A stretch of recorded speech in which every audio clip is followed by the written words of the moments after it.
سب خود بخود آ جائیں گے. پہلا ہم نے شروع کرنا ہے کس سے؟ قرآن کس سے شروع ہوتا ہے؟ سورہ فاتحہ. قرآن سورہ فاتحہ. پہلا لفظ ہے قرآن. قرآن کا معنی کیا ہوتا ہے؟ پڑھی جانے والی کتاب جو زیادہ پڑھی جائے. جو زیادہ پڑھی جائے یہ تو تحقیق ہے. یہ تو مردم شماری نہیں جیسے ہوتی اس طرح شمار کیا گیا. یہ معنی تو نہیں ہے نا زیادہ پڑھی گئی مطلب یہ تحقیق کی گئی ہے کون سی کتاب زیادہ پڑھی جاتی ہے وہ کیا ہے؟ قرآن کریم. لیکن یہ لفظ کا معنی نہیں. یہ تحقیق ہے کہ مردم شماری کی گئی یا تحقیق کی گئی کہ کون سی کتاب زیادہ اسٹڈی کی جاتی ہے. چھوڑ دیں آ جائیں جی بیٹھے آپ توجہ دے دیں. کلیئر ہو گیا. اب قرآن کا معنی کیا ہے؟ نہیں اصل میں ہے یہ قارآ. کیا معنی ہے؟ قارآ. اصل لفظ کیا ہے؟ قارآ.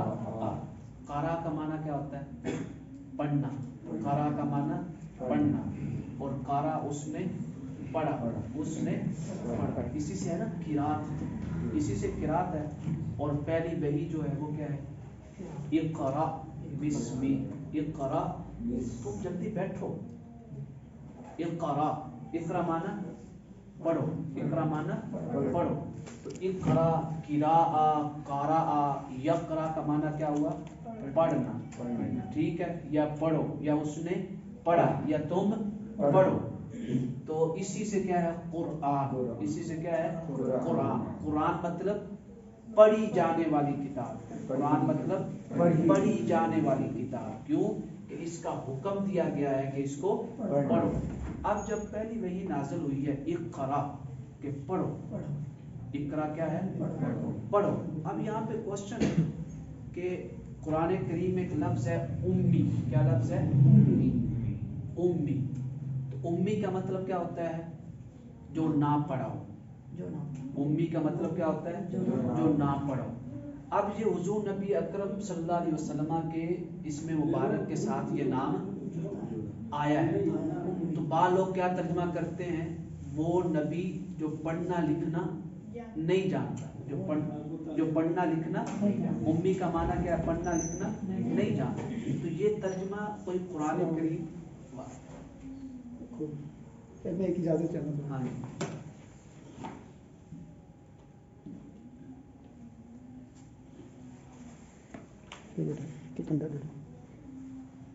لے لو انڈے لیں تاکہ ذہن کھلے.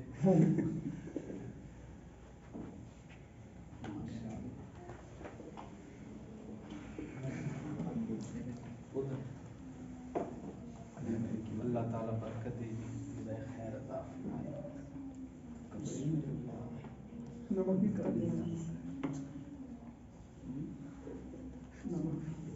اللہ تعالیٰ وہ بھی بچنا وہ نہیں نمک. کلیئر ہو. اب یہ معنی سمجھنا ہے. پہلی وحی کیا نازل ہوئی؟ اقرا کہ آپ پڑھیں. آپ پڑھیں. اب یہ معنی کرنا اس لفظ کا کہ نبی جو ہے پڑھنا لکھنا نہیں جانتا. تو کیا کوئی سمجھ آتی ہے؟ کیا یہ معنی صحیح ہو سکتا ہے؟ یعنی ادھر پہلی وحی کیا نازل ہو رہی ہے؟ اقرا پڑھو. تو اب یہ کون پڑھے گا؟ جو نبی اکرم صلی اللہ علیہ وسلم. تو جب آپ پڑھیں تو پھر اس لفظ کا معنی ان پڑھ کیسے کر دیا کہ وہ نبی پڑھنا لکھنا نہیں جانتا. جو نبی پہلی وحی پڑھائی کی نازل ہو رہی ہو کہ پڑھو وہ نبی ان پڑھ کیسے ہو سکتا ہے؟ اب کوشچن یہ ہے کہ پھر اس لفظ کا معنی کیا ہوگا؟ امی کا. امی کا معنی یہ ہے کہ یہ وہ نبی ہے جو دنیا میں کسی انسان سے نہیں پڑھا. یہ پڑھا ہے تو کس سے پڑھا ہے؟ اللہ سے. کس سے پڑھا ہے؟ اللہ. قرآن نے کیا فرمایا؟ الرحمن علم القرآن کہ وہ رحمان ہے جس نے قرآن پڑھایا. کس کو قرآن پڑھایا؟ حضور نبی اکرم صلی اللہ علیہ وسلم. تو لہٰذا امی کا معنی ان پڑھ حضور کے لیے ان پڑھ نہیں. عربی لغت میں اصل طور پہ معنی کیا ہوتا ہے؟ ان پڑھ. اصل طور پہ کیا معنی ہوتا ہے؟ ان پڑھ. لیکن حضور کے لیے ان پڑھ کیوں نہیں لیں گے؟ ایک تو بے ادبی ہے اور دوسرا قرآن کی آیات کے خلاف ہے. قرآن میں تو حضور کو فرمایا جا رہا ہے کہ پڑھیں اور یہ لفظ کہہ رہا ہے کہ پڑھے ہوئے نہیں. تو مطلب یہاں پہ کیا ہے کہ آپ کسی انسان سے نہیں پڑھیں. کس نے پڑھایا ہے؟ وَعَلَّمَكَ مَا لَمْ تَكُنْ تَعْلَمْ. اس اللہ نے پڑھایا ہے. وہ کیا پڑھا دیا؟ سارا کچھ جو آپ نہیں جانتے تھے. کلیئر ہو گیا؟ تو لہٰذا قارا کا معنی کیا ہوا؟ یہ معنی ہے عام طور پہ لیا جاتا ہے. یہ معنی کیا ہے؟ عام طور پہ. اصل قارا کا معنی کیا ہے؟ یہ سمجھنے والی بات ہے. آپ کسی سے پوچھیں گے نا کہ قرآن کا معنی بتائیں تو وہ یہی کہے گا پڑھی جانے والی کتاب. یہ تو وہ معنی ہے جو عرف عام میں معروف ہے. اصل قارا کا معنی کیا ہے؟ اصل کیا ہے یار؟ تجھے توجہ کر سبق پہ. قارا کا اصل معنی کیا ہے؟ ضم ہونا. کیا ہے؟ ضم ہونا. کسی شے کے ساتھ ملنا. کسی شے کے ساتھ ملنا. تو قرآن کو قرآن کہتے کیوں ہے؟ کہ یہ وہ کتاب ہے جو انسان کو اپنی طرف کھینچتی ہے اور جو اس کو پڑھتا ہے ایک دفعہ وہ اس کو دل نہیں کرتا کہ وہ قرآن کریم سے دور چلا جائے. وہ قرآن کریم سے دور چلا جائے. تو قرآن کا معنی یہ ہے کہ قرآن کو اس طرح پڑھو کہ قرآن تم سے کبھی جدا نہ ہو. تو قارا قرآن اس کا اصل معنی کیا ہے؟ ضم ہونا. اصل معنی کیا ہے؟ ضم ہونا. ایک شے کا دوسری شے میں ملنا. ایک لفظ استعمال ہوتا ہے قارا کا لفظ. واضح ہو گیا؟ کوئی ڈاؤٹ؟ قارا میں قارا کا معنی ہم نے کہا عرف عام میں کیا ہوتا ہے؟ پڑھنا. پڑھی جانے والی کتاب. اصل میں قرآن کا معنی کیا ہے؟ وہ شے جو دوسرے میں ضم ہو جائے. تو قرآن کو قرآن کہتے کیوں ہے؟ اس وجہ سے کہ یہ قرآن کریم ایسی لاریب کتاب ہے کہ جو اس کو ایک دفعہ سمجھ کے پڑھ لیتا ہے اس کا دل نہیں کرتا کہ وہ قرآن سے دور ہو جائے. قرآن اس کو خود اپنی طرف کھینچتا ہے, کھینچا چلا آتا ہے, اور اس کو اس وقت تک سکون نہیں آتا جب تک قرآن پڑھ نہ لے. ایک اور معنی, ایک اور لفظ استعمال ہوتا ہے قرآن کریم کے ساتھ, تلاوت قرآن. تلاوت قرآن ہوتا ہے نا. اس تلاوت کا معنی آپ کے ذہنوں میں سب میں ہے پڑھنا, ایسے ہی ہے نا. تلاوت کا معنی پڑھنا, خوبصورتی سے پڑھنا. قرآن کریم وہ تجوید کا معنی ہوتا ہے. تجوید کا معنی کیا ہوتا ہے؟ خوبصورتی سے. تو جب تلاوت قرآن کہہ رہے ہیں تو مطلب یہی ہے کہ قرآن کریم کو تجوید کے قواعد کے مطابق پڑھنا. لیکن یہ تو عرف عام میں معنی ہے نا. تلاوت کا اپنا معنی کیا ہے؟ تلاوت کہتے ہیں وہ شے جو کسی کے تابع ہو, جو کسی کے تابع ہو. تلاوت کا معنی کیا ہوتا ہے؟ جو شے کسی کے تابع ہو. مثلا قرآن مثال کیا ہے؟ یہ ہے 30واں پارہ, سب کو سورت یاد ہے. والشمس وضحاہا, وضحاہا قسم ہے سورج کی, وضحاہا اور اس کی روشنی کی. آگے کیا فرمایا؟ والقمر اذا تلاہا.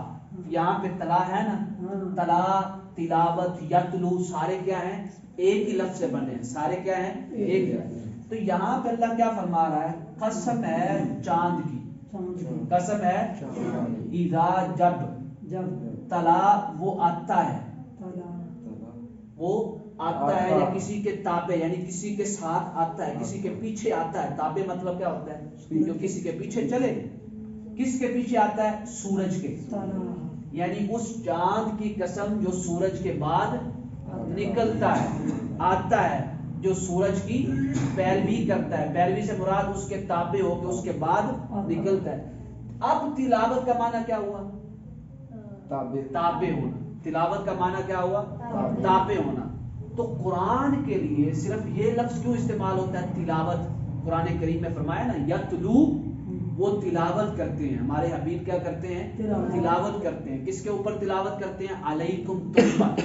وہ تلاوت کرتے ہیں اور صحابہ سنتے تھے. سبحان, صحابہ سنتے تھے رضوان اللہ تعالی علیہ.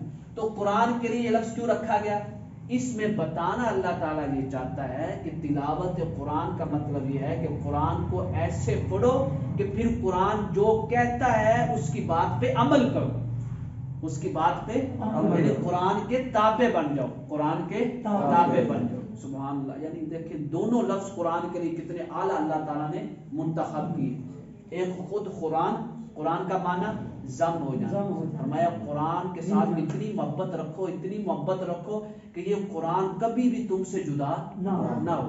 اور پھر دوسرا لفظ جو استعمال کیا تلاوت، اور تلاوت کا معنی کیا کر دیا کہ قرآن کو یوں پڑھو جس طرف قرآن لے کے جا رہا ہے تم بھی قرآن کے پیچھے پیچھے اسی طرف چلو. کسی شے کے پیچھے. اب معنی سمجھ آ گئی. تو لہذا قرآن کا اصل معنی ضم ہونا، اصل معنی ضم ہونا، جو آپ لوگوں نے یاد رکھنا ہے. وضاحت تو آپ لوگوں کے ذہن میں رہے گی. تلاوت کا معنی کسی کے پیچھے چلنا، تابع ہونا. تابع کا مطلب یہی ہوتا ہے کسی کے پیچھے آنا، کسی کے پیچھے چلنا، تابع ہونا. تو جیسے بھی عرف عام میں پھر کیوں نہیں استعمال ہوتا؟ عرف عام میں کیونکہ لوگوں کو معلوم نہیں ہے کہ ان الفاظ کی حقیقت کیا ہے. یہ صرف علماء کو معلوم ہوتی ہے کہ قرآن اور تلاوت ہی کیوں لفظ چنے گے اللہ تعالیٰ نے اپنے کلام میں لا رہے کے لیے. عرف عام میں تو معروف ہو گیا قرآن پڑھنا، وہ بھی معنی صحیح ہے، باطل نہیں ہے، تو معنی یہی ہوتا ہے نا پڑھنا. لیکن سوال ہم نے کیا قائم کیا کہ پھر یہی لفظ کیوں استعمال کیے؟ اور بھی تو لفظ آ سکتا تھا نا قرآن کے لیے پڑھنے کی جگہ پہ، اور اس طرح تلاوت کی جگہ پہ کوئی اور لفظ بھی آ سکتا تھا، قرات بھی آ سکتی تھی یا کوئی اور بھی. تو لہٰذا یہ دو لفظوں کا انتخاب کیوں کیا؟ جب ہم نے اس کا اصلی معنی جان لیا تو ہمیں اللہ تعالیٰ کی حکمت معلوم ہو گئی. تو لہٰذا قرآن کا معنی کیا ہوا؟ تلاوت کا معنی ضم. یہ آپ نے یعنی کسی کے پیچھے چلنا، یہ آپ نے لکھنا ہے.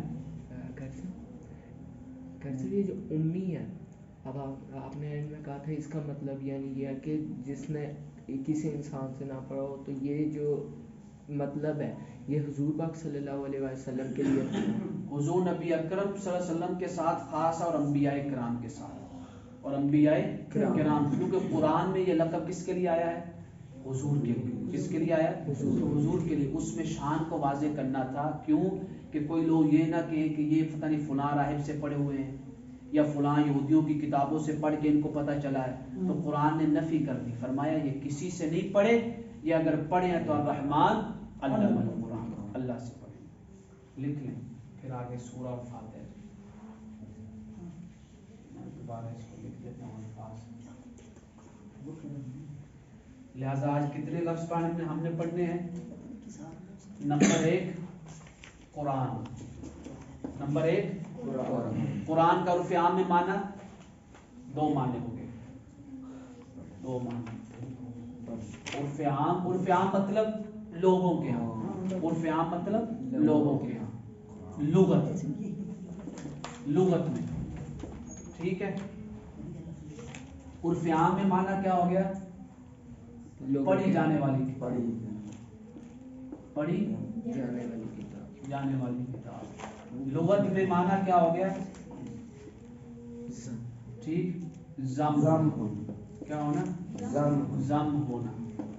کیا ہونا؟ دوسرا لفظ تلاوت. ابھی صرف سمجھ لیں، بعد میں لکھ لینا سکون سے. ابھی صرف سمجھ لیں تلاوت 2 معنی، عرف عام اور لغت. لغت میں ٹھیک ہے جو معنی لکھا ہوگا نا پڑھنا، وہ بھی لغت میں مل جائے گا، لیکن وہ معنی عرف عام کے اعتبار سے لکھا ہوا ہے. کس کے اعتبار سے؟ عرف عام کے اعتبار سے. تو لہذا عرف عام میں کیا ہے؟ پڑھنا. کیا ہے؟ پڑھنا. اور لغت میں کیا ہے؟ کسی کے تابع ہونا، کسی کے پیچھے چلنا. کلیئر. اور ہم نے کہا یہ کیوں نام رکھے گئے، وضاحت ہو گئی. نمبر 3 کلمہ سورہ. ہم نے سورہ فاتحہ سے شروع کرنا. سورہ فاتحہ 2 لفظ ہے نا، سورہ اور فاتحہ. سورہ کا معنی یہ سورہ. سورہ کا اصلی معنی کیا ہے؟ وہ تو تعریف ہے نا. سورہ کا اصلی معنی یہ ہوتا ہے جو جگہ اٹھی ہوئی ہو، اٹھی ہوئی جگہ. کس کو؟ اٹھی ہوئی جگہ، یعنی کہ جو اوپر جیسے کوئی جگہ اٹھی ہوئی نہیں ہوتی، اس کو کیا کہتے ہیں؟ سور. اس کو کیا کہتے ہیں؟ سور یا سورہ. سورہ تو اٹھی ہوئی جگہ کا مطلب کیا ہے کہ واضح ہوتی ہے. کیا ہوتی ہے؟ دوسروں سے الگ ہوتی ہے دوسروں سے. تو سورت کو قرآن کریم کی سورت کو سورت کہتے کیوں ہیں کہ یہ باقی صورتوں سے الگ ہے, ملی ہوئی نہیں ہے. مثلا سورہ فاتحہ تو بقرہ سے الگ ہے, بقرہ ہے تو سورہ فاتحہ سے الگ ہے, آل عمران ہے تو بقرہ سے الگ ہے. تو یہ معنی ہے اٹھی ہوئی ہونا مطلب دوسری چیزوں سے الگ ہونا. سورت کو سورت کہتے اس لیے ہیں کہ یہ اپنی باقی صورتوں سے ساتھ مشابہت نہیں رکھتی, الگ الگ شمار ہوتی ہے. لیکن قرآن میں اس کو کیوں سورہ کس کے اوپر بولا جاتا ہے؟ مختلف آیات کا مجموعہ, مختلف مثلا سورہ فاتحہ ہے تو اس کے اندر بھی آیات ہیں نا, سورہ بقرہ ہے تو اس کے اندر بھی آیات ہے, آل عمران ہے تو اس کے اندر بھی. تو سورت کا معنی کیا ہو گیا دوسرا؟ مختلف آیات کا جو ہم نے کرنا ہے مختلف آیات کا مجموعہ. مجموعہ مطلب بہت سی چیزیں مل کے ایک شے بنے. تو بہت سی آیات مل کے ایک سورت بنتی ہے, بہت سی آیات مل کے ایک, اور بہت سی صورتیں مل کے ایک کتاب بنتی ہے جس کو قرآن کہتے ہیں. نمبر 4 فاتحہ. کیا ہے فاتحہ کا معنی کیا ہوتی ہے؟ کھولنے والی شے. کیا ہے؟ کھولنے والی شے, آغاز کرنے والی, آغاز. تو سورہ فاتحہ کو فاتحہ کیوں کہتے ہیں؟ کیونکہ اس سے قرآن کریم کھل رہا ہے, یعنی شروع ہو رہا ہے, آغاز ہو رہا ہے. تو آغاز ہونے, آغاز کرنے والی, ٹھیک ہے, آغاز کرنے والی یا شروع کرنے والی. لو جی یہ کام ہے پوری کلاس کا, لکھنا بند.